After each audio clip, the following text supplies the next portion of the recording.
On the question of abductions, I just want to say that I think many people misunderstood the president, and I've seen that it's been taken out of context when he said that we have stopped abductions and that people have been returned to their homes. The fact that we are saying as government we have been able to stop abductions, the same way I have told you here, we have been able to stop illegal mining in Moyale. It's the same way we have told you we have been able to stop drug trafficking or reduce drug trafficking in this area. It doesn't mean that we were the ones doing it. The same way the president spoke about we have been able to stop actions of abductions is the same way we are saying we have stopped the drug trafficking. Saying we have stopped does not mean we were doing.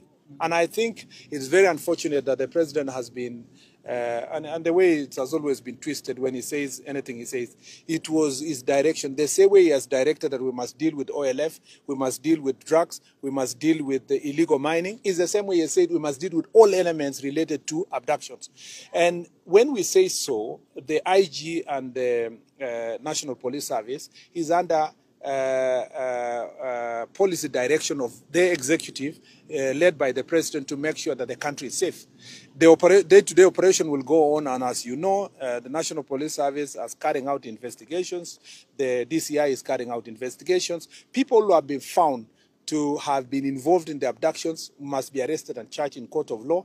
In some cases, like Nakuru, the case of Brian Odhiambo, and as I promised when I went to Nakuru, the officers who were involved in arresting him or who were seen with him last have already been arrested and charged in a court of law. And any other person who will be found to have been involved in abductions will be charged in a court of law. So the context within which the president spoke about abductions is the same context he speaks about all crimes across the country. And I can tell you without fear of contradiction that thorough investigations are going on to make sure that all these elements are arrested and apprehended. So as I think the Kenyans are asking now, who are the abductors?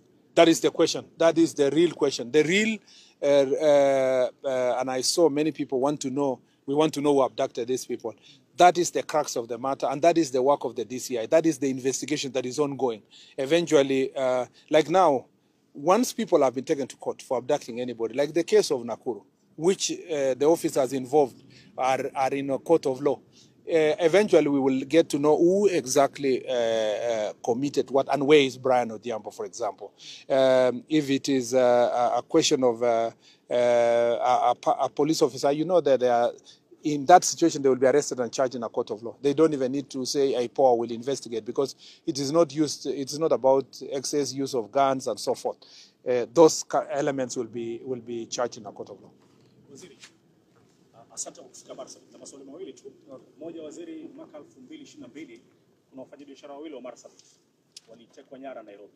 Mpaka leo hii hawajulikani wako wapi. Kuni Hele na Roba Sereka hawajulikani wako wapi mpaka leo hii. Familia inalia kutaka kujua. Alikuja hapa DCI Mohamed kitambo kidogo, miaka miwili imepita, tuliuliza the same question, akasema kwamba uchunguzi unaendelea. Hiyo ni moja, waziri. Najua labda hauna hiyo taarifa, lakini tafadhali angalia, waziri. La pili, waziri, miaka mitano imepita, tuna wakimbizi wa ndani kwa ndani Marsabit kutokana na masuala ya utovu usalama. Correct. Serikali ya kaunti ya Marsabit mnafanya kila juhudi kuweza kuona kwamba wale wanarejea kwao. Lakini kama serikali ya kitaifa mnafanya nini kuona kwamba wale wakimbizi wa ndani kwa ndani, ni ajabu waziri, wanarejea kwao manyumbani? Vipi wanakuwa wakimbizi katika ardhi yao? Asante sana. Kwanza ningesema kuhusiana na wale wanabiashara ambao wamepotea na familia zao wanauliza, ni kweli kwamba uchunguzi unaendelea. Maswali haya yameulizwa mara mingi na hata kama sina details ya uchunguzi umefika wapi, kama vile nilijibu swali hapo awali, na mtu yeyote ambaye anapotea katika taifa letu, tunataka kuhakikisha kwamba hiyo investigation itaendelea, ijulikane ni nani ni wapi walipotelea, ni kweli kama walikuwa abducted ama walipotea kwa njia gani. Na kwa hivyo nadhani kwamba uchunguzi unapokuwa unaendelea, tutaendelea sisi kama wizara tukiitwa katika bunge ama wananchi wakituuliza, tutoe taarifa. Tutahakikisha kwamba sisi tumewakilisha taarifa kutoka DCI ama DCI mwenyewe aweze kawakilisha habari hiyo wakati utahitajika kupitia zile systems zenye ziko. Lakini ninahakikisha kwamba kama vile nilihakikisha hapo awali, hakuna mpango ya serikali ya kupoteza Mkenya yoyote. Nia yetu ni kuhakikisha Wakenya wote tumewajibika kuhakikisha Wakenya wote wamepata usalama, na ya kwamba usalama wao ni kazi ya serikali. Ya pili, umesema kuhusu wakimbizi wa ndani kwa ndani. Kama vile nilisema hapo awali, ninafurahi kwamba jamii ambazo walikuwa wanazozana wamekubaliana kuishi kwa amani. Lakini pia nataka nikuseme ya kwamba lazima kuwe ndio hiyo amani iweze ikakita mizizi vizuri. Ni vizuri kwamba wale ambao waliathirika wanasaidiwa kurudi nyumbani. Na kwa sababu tuko na jukwaa leo, na hiyo itakuwa ni moja ya mambo ambayo tutasikia maoni ya wananchi na viongozi wa mambo ya security kwa mashinani, itakuwa ni pendekezo moja. Tutakubaliana ni njia gani tunaweza kusaidia kurudisha, na itakuwa sio kazi tu ya Wizara ya Usalama, lakini serikali nzima kushirikiana na zile idara tofauti ambao inahusiana na uhamiaji wa ndani kwa ndani. Nadhani kwamba maswali mengine tutaweza Mastori za 254, home of hot stories.